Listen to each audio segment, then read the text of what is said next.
Welcome, guys, and today we are going to see the third game on coordination and harmony in chess strategy. And this game was played between Rosselli del Turco and Rubinstein in Baden-Baden in 1925. Well, guys, it is very important to learn the classical games of the old masters to improve in your chess, especially in the strategy. And the game goes e4, e5, knight c3, knight f6, bishop c4, and knight takes e4. This move is a bit risky. There is more sense in capturing on e4 after knight c6 and then knight f3, then knight e4. So, and black captures it quickly. So then after knight takes e4, queen h5, knight d6, queen takes e5, queen takes e5 check. Uh, Here bishop b3 is another option, but after bishop e7, preparing to castles gives black a comfortable play. So queen e7, queen takes e7, bishop takes e7, bishop b3, uh, and then bishop f5. This is an excellent move. Black intends to go for knight d4. Also, this move allows the pawn setup c6 and d5, which will perfectly restrict the c3 knight and b3 bishop. If c6, then d4, knight f5, d5 with a small space advantage for white. Um, so it is better to place the knight on f5 before c6. Knight f3, uh, and instead if white played knight d5, then bishop d8 would give black some tempi. Okay, then after c6 castles, rook d5, rook e1, knight a6. Once again an excellent and deep move found by Rubinstein. The black player is Rubinstein, guys, please remember that. This is an excellent move, knight a6. One idea is to capture the bishop on b3 after knight c5, and an even better plan is to transfer the knight to e6.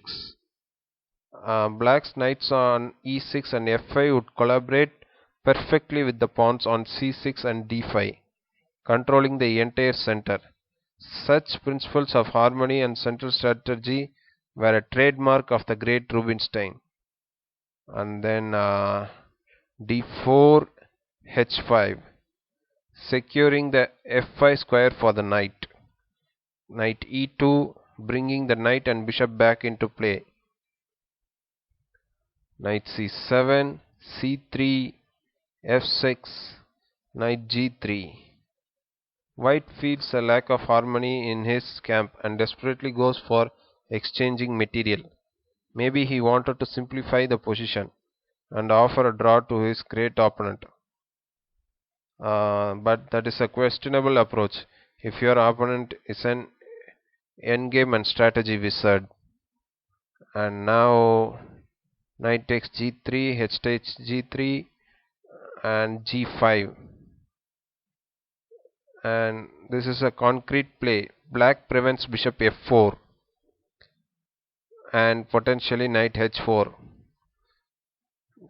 So if black had played bishop f5 now, then knight h4 with the idea of bishop f4 would be terrible.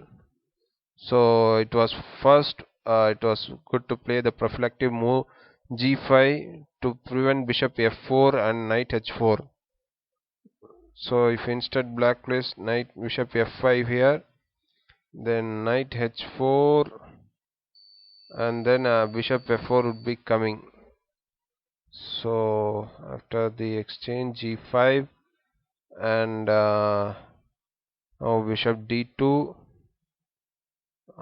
Bishop d2 was a mistake here, and bishop c2 was the normal move. Bishop f5. Bishop Now bishop c2 is impossible. Should have played the bishop c2 first. Rook e3. White wants to double the rook on the open file. King d7. Rook c1. Now white changes the plan. It is clear that bishop d2 was a bad move. So now white wants to spend more time to exchange a perfect bishop on f5. So much time wasted, so many unfinished plans. This gives Rubinstein a signal for action. Bishop d6, bishop c2, bishop takes c2, rook takes c2, rook ae8.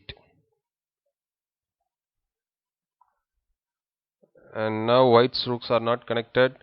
Bishop c1, rook takes c3, bishop takes c3, and now black is clearly better. He has more active pieces, full harmony and a space advantage. Also he has the more flexible pawn structure, giving him promising possibilities on both flanks. However, before any active pawn moves, all pieces must be placed on the best squares. Knight e8, rook e2, knight g7, bishop d2, knight f5, rook e1, a key moment in the game. With all pieces perfectly placed, it is time for pawn action. But where? c5. An absolutely amazing and shocking move. Indeed, it is usually bad to have isolated pawn in the endgame. However, there is something more important. After exchanging pawns, white cannot comfortably protect the g3 pawn. Another example of when tactics help after strategical goals have been achieved. And then now dc5. White cannot allow c4. After that, the d2 bishop would be even more restricted. Black would have more space and excellent prospectors on the queen side. Bishop takes c5, king f1, h4, gh4, g4, knight d4, and then bishop takes d4, the best continuation in the endgame. The knight will dominate over the bishop, and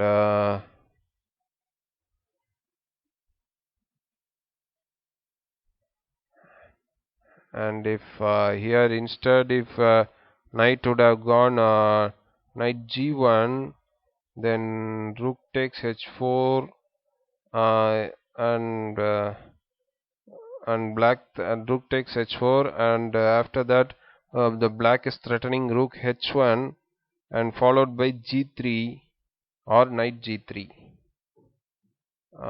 So white it was so white now should play knight d4, and after the exchanges bishop takes d4, and then now the black knight dominates the white bishop, and after cd4, rook takes h4, bishop c3, rook h1 check, king e2, rook h2, rook g1, knight h4, g3,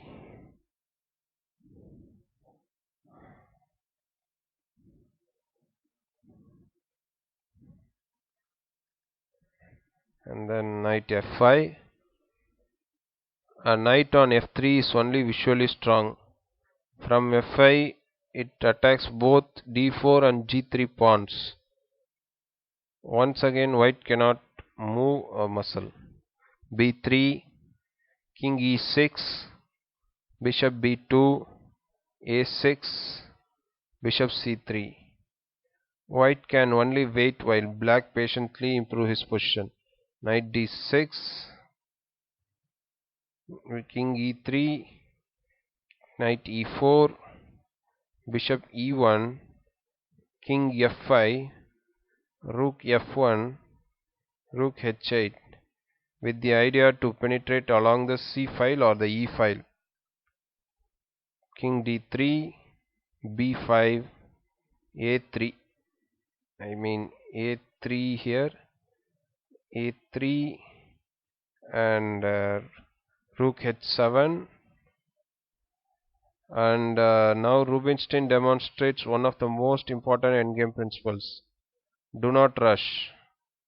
Well, if the opponent is lacking any real counterplay and is forced to stay passive, it is very useful to patiently improve your position, switching playing fronts and perhaps waiting for a mistake by your opponent. Generally, patient play includes only piece moves. Pawn action will take over if patient play does not result a win. And after bishop a5, rook h8, bishop b4, rook c8, bishop a5, and knight g5, bishop d2, knight e4, bishop a5, king g6, bishop b4, f5. So patient play here did not lead to any progress, and blacks want to find the right moment for f4. So bishop a5, rook h8, king e3, rook e8, king d3, rook c8, bishop b4, rook c7, bishop a5, rook h7, king e3, rook e7, king d3, and f4 now. So till now white didn't make any mistakes, and so black decides to go for direct play. gf4, rook h7, rook bishop d2, knight takes d2. Of course the knight is optically much stronger than the bishop, but after this exchange black easily converts his positional advantage into a full point. King takes d2, rook h3, f3, gf3, rook f2, king f5, king e3, and king g4, b4, rook h1, f5. So instead, if rook takes f3, and rook a1 would lead to a pawn endgame that is easily won by black. So f4, f5, rook e1 check, king d3, and rook e4. The rook comes to f4 and the game is over. A brilliant win for Rubinstein. Once again he demonstrated his endgame and strategy skills. It is likely that neither the opponent nor the reader can find White's fatal mistake. This is one of the reasons for which everyone should learn strategy from Rubinstein's victories. I hope you would have enjoyed the game, guys. I know it's a long game, but it's a very illustrative and a masterpiece of Rubinstein. Thank you, guys. I'll meet you in the next game.